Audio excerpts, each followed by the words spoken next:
Une nouvelle mosquée pour Strasbourg, alors que la capitale alsacienne est déjà dotée de 3 mosquées, dont une inaugurée en 2012. Un nouveau complexe est en cours de construction dans le quartier de la Méno. Des images de Fabrice Wagner. 5 500 mètres carrés en tout, 900 mètres carrés pour la salle de prière et 2 minarets de plus de 35 mètres de hauteur.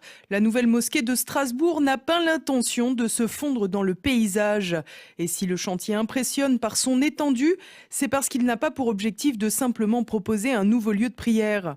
En effet, il s'agira en réalité d'un véritable complexe à destination des musulmans. On y trouvera ainsi un restaurant, un salon de thé, de coiffure, une épicerie et de nombreuses salles de classe.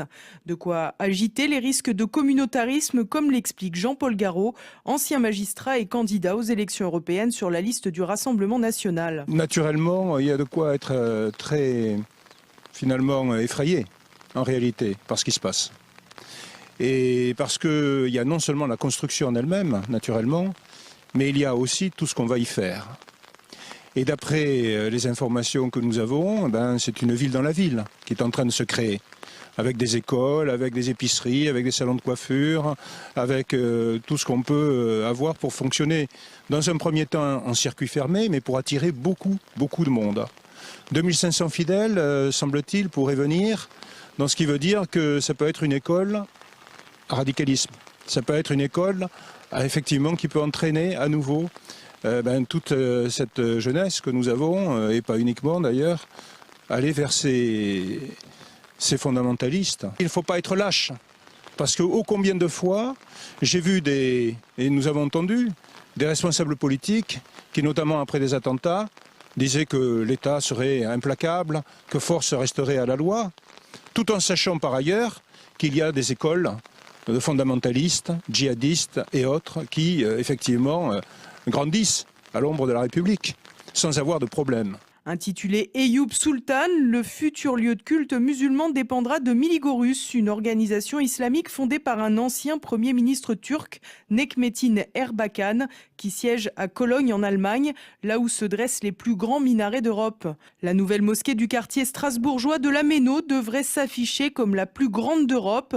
Comme l'explique le site de l'association, elle devrait être comparable à la cathédrale Notre-Dame de Strasbourg. D'après ce que nous savons, c'est une confédération islamique, Miligorus, qui s'installe ici et qui est en quelque sorte maître d'œuvre. D'après ce que nous savons aussi en Allemagne, cette confédération donc est classée quasiment comme une confédération qui est effectivement très marquée, islamiste. Donc il n'est pas question que des discours de cette nature soient tenus ici. Et si jamais tel était le cas, il conviendrait évidemment d'en tirer toutes les conséquences. Officiellement, la ville de Strasbourg n'a versé aucun subside, l'association musulmane étant propriétaire du terrain sur lequel trônait déjà une mosquée qui a été détruite pour laisser place au nouveau chantier.